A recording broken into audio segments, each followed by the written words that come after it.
Yang terhormat Bapak dosen kita, Bapak Imam, AMK, saya takut salah. Yang kami hormati teman-teman sejawat LPDI Khadimul Ummah, rekan-rekan yang kami sayangi karena Allah SWT. Alhamdulillahirrahmanirrahim. Wa bihi nasta'in ala umur dunia waddin. Assalatu wassalamu ala asrofil anbiya wal mursalin sayyidina Muhammadin wa ala alihi wa sahbihi ajma'in. Allahumma shalli ala sayyidina Muhammad wa ala ali sayyidina Muhammad. Alhamdulillah, kita panjatkan puji syukur kepada Allah Subhanahu wa taala yang telah memberikan segala nikmat dan karunia-Nya pada sore hari ini, Kota Cilegon yang sore ini. Allah berikan kita kenikmatan, kesehatan sehingga bisa berkumpul dalam acara yang mulia ini, yaitu dalam rangka silaturahmi. Salam serta salam semoga selalu tercurah kepada baginda kita semua, Rasulullah Muhammad Sallallahu Alaihi Wasallam, beserta keluarga, para sahabat serta penerus risalahnya dan istiqomah di jalannya hingga yaumil akhir nanti. Amin ya rabbal alamin.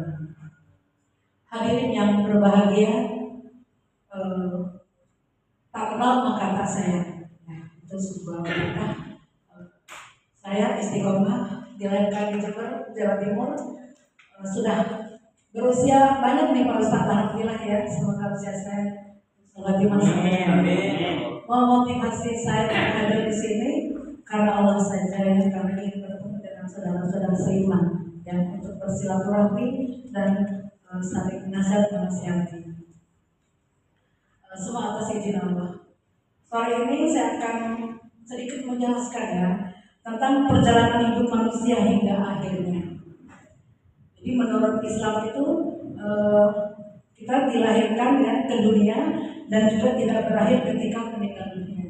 Jadi apa sih yang menjadikan Allah itu menakdirkan kita ya lahir ke dunia ya dari sperma yang Allah izinkan untuk berkembang dalam embrio seorang ibu. Manusia melihat bahwa kita adalah makhluk Allah yang sangat mulia yang Allah izinkan untuk dipilih dari sekian juta zigot sperma itu yang bertemu dengan satu sel telur ibu. Masya Allah.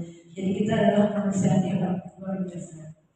Islam menjelaskan bahwa manusia akan melewati beberapa fase kehidupan yang mulai dari alam roh, kehidupan dunia, alam barzakh hingga kehidupan yang kekal di akhirat nanti. Nah, dalam memahami tahapan ini, setiap muslim harus menyadari bahwa kita hidup di dunia itu hanya sementara. Makanya dunia itu adalah panggung sandiwara. Dunia ini panggung sandiwara. Terus apa ya? Ahmad Akbar kalau nggak salah ya, beliau masih panjang umur ya. Di usia yang sudah 70 sekian tahun, beliau punya anak kembali dengan seorang gadis. Itulah hebatnya laki-laki, tidak ada kendornya ya. Nah, kemudian nanti akan ditanyakan oleh Allah setiap amal yang dilakukan dipertanggungjawabkan di sisi Allah. Kita bahas yang pertama itu alam roh. Tahapan pertama dalam perjalanan hidup manusia adalah alam rohnya.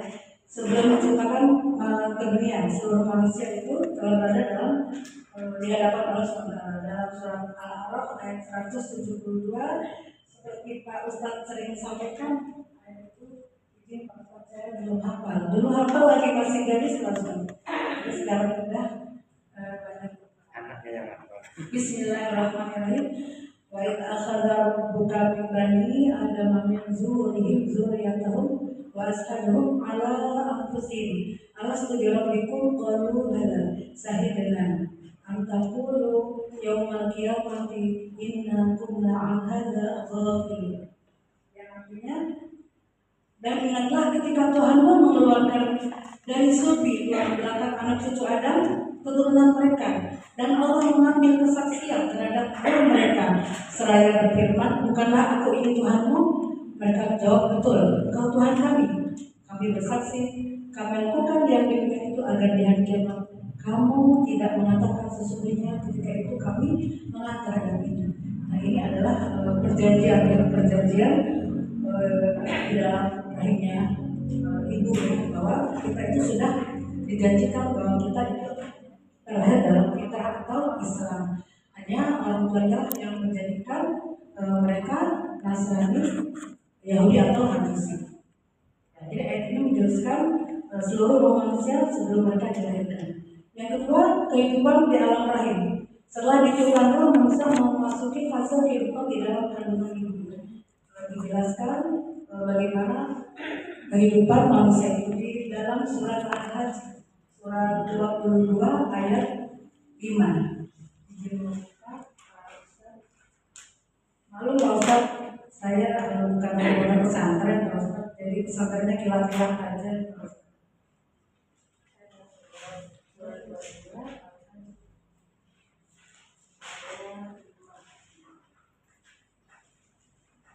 Di Al-Mu'minun ayat 1 sampai 3. Tapi yang lengkap di surat 22.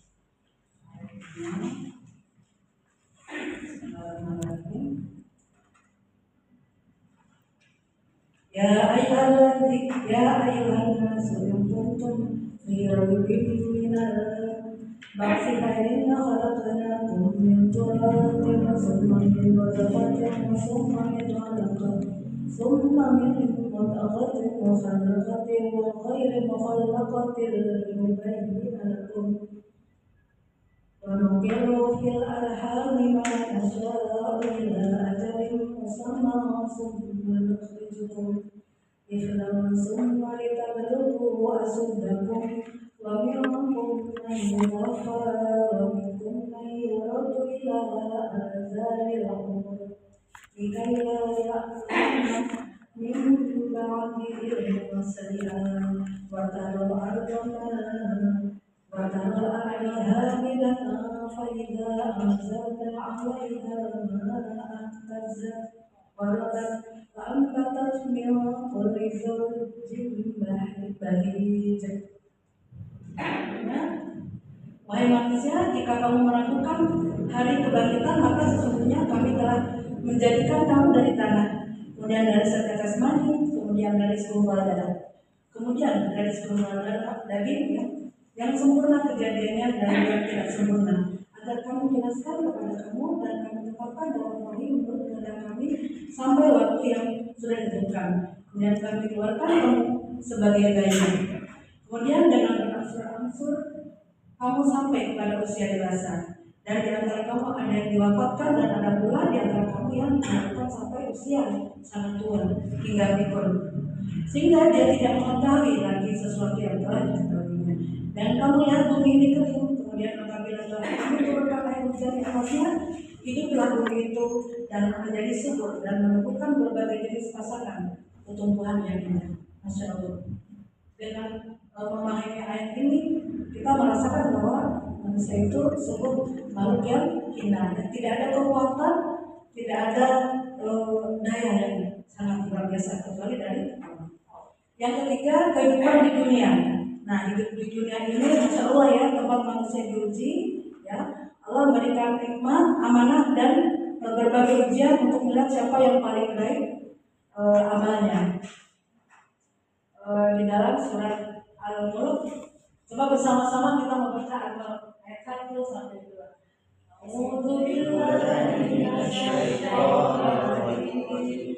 Bismillahirrahmanirrahim. Tabarakalladzi biyadihil mulku wa huwa ala kulli syai'in qadir. Alladzi khalaqal mauta wal hayata liyabluwakum ayyukum ahsanu amala. Di dalam surat Al-Mulk ya, surat 67 ayat 2, dialah yang menciptakan mati dan hidup untuk menguji kamu siapa di antara kamu yang paling baik amalnya, ahsanu amala. Jadi rugi sekali ya kita hadirin. Masya Allah, kalau kita tidak menyiapkan amal kehidupan di dunia ini hanya sementara, sangat rugi sekali.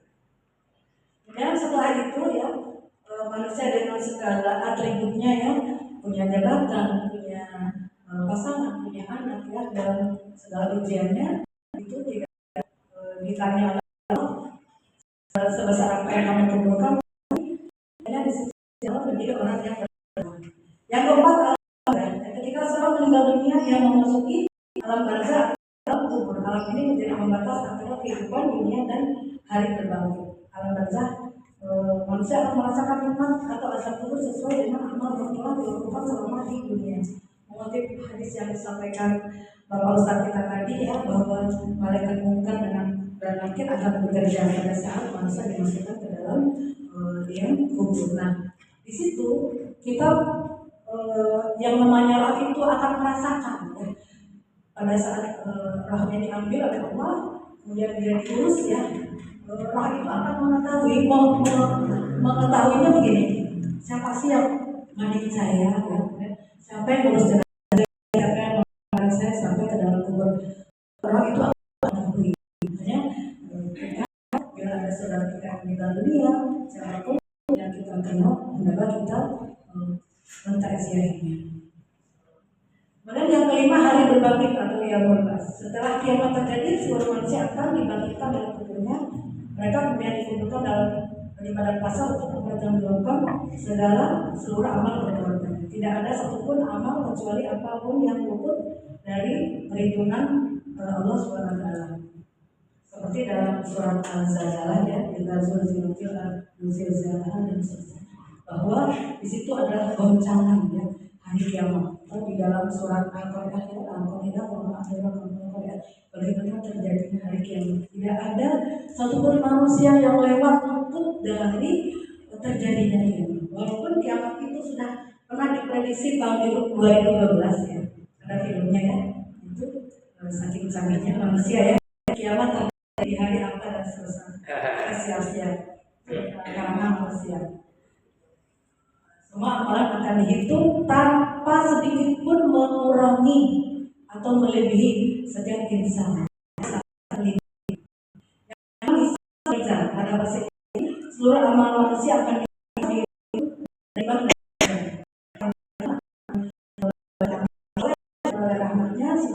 Kemudian yang sebaliknya akan mengingkari orang yang